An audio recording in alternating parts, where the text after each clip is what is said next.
Hai, Assalamualaikum warahmatullahi wabarakatuh.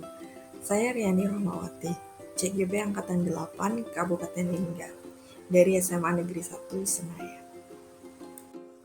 Kali ini saya akan memaparkan demonstrasi kontekstual modul 1.1 tentang pendidikan berpihak pada murid.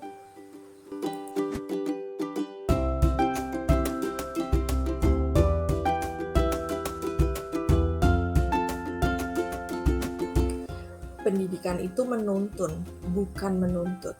Setidaknya itu kesimpulan yang saya dapatkan setelah mempelajari pemikiran Ki Hajar Dewantoro.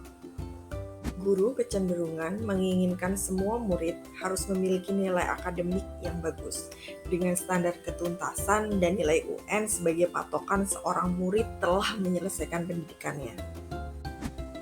Tanpa disadari, kita sebagai guru telah menuntut murid menjadi seperti yang kita inginkan, bukan menjadi seperti kodrat mereka seharusnya. Kita menuntut calon pesepak bola handal untuk menghafal dan menguasai rumus-rumus matematika. Yang terkadang itu membuat kita marah dan menjudge mereka sebagai anak bodoh, hanya karena tidak mampu menyelesaikan soal-soal tentang bangun data. Kita lupa bahwa setiap murid memiliki minat dan bakat yang berbeda. Padahal tujuan pendidikan menurut Ki Hajar Dewantoro itu sudah jelas.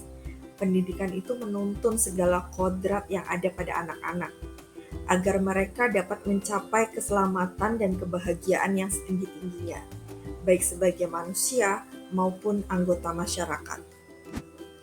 Pendidikan itu menuntun, bukan menuntut.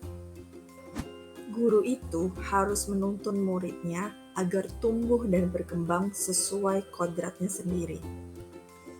Menuntun murid untuk menegaskan garis sifat baik dan membiarkan garis sifat buruk tetap samar atau terhapuskan. Dan guru menuntun laku muridnya agar ia terhindar dari pengaruh-pengaruh buruk. Mungkin kita harus mengingat kembali tentang sistem among dari Ki Hajar Dewantoro. Ing ngarso sung tulodo, ing madya mangun karso, tutwuri handayani. Di depan, guru menjadi teladan untuk muridnya. Di tengah, guru memberikan semangat pada muridnya. Dan di belakang, guru memberi dorongan muridnya untuk terus bergerak maju. Sebagai guru, kita harus menghormati, menuntun dan memperlakukan murid sesuai kodratnya. Menegaskan garis tipis sifat baiknya sehingga mereka menjadi manusia yang berbudi pekerti, selamat dan bahagia. Globalisasi dan perubahan zaman sesuai sekali dengan kerangka perubahan Ki Hajar Dewantoro, di mana di setiap proses persemaian dan perubahan dalam pendidikan harus memperhatikan kodrat keadaan, asas trikon, dan juga budi pekerti. Pendidikan harus selaras dengan lingkungan anak berasal dan zaman anak itu tumbuh. Anak tumbuh harus sesuai kodrat agar menjadi manusia yang merdeka dan bahagia. Asas trikon sebagai penyaring akulturasi kebudayaan. Pendidikan secara berkesinambungan harus sesuai dengan kebudayaan lokal maupun nasional. Memperkuat nilai-nilai kemanusiaan, memperkuat dan bersinergi dengan keragaman kebudayaan di seluruh dunia. Dan lalu dengan budi pekerti yang berasal dari proses bersatunya gerak pikiran, perasaan, kehendak, kemauan yang mewujudkan sebuah tenaga dan upaya.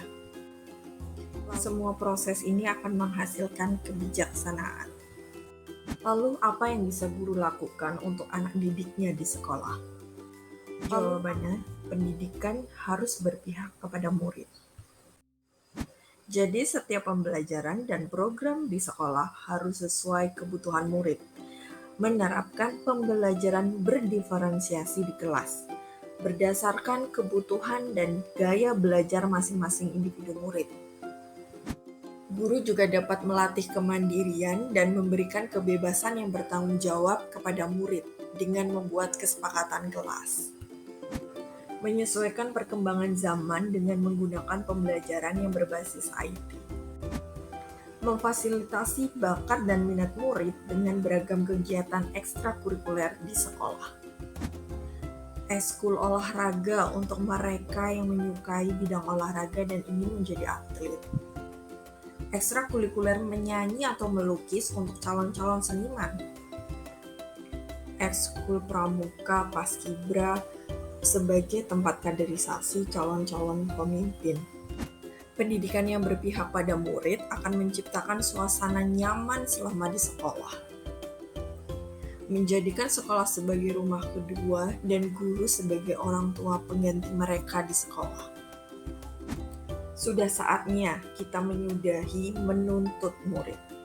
Mari kita kenali kebutuhan murid-murid kita, lalu berpihaklah kepada murid.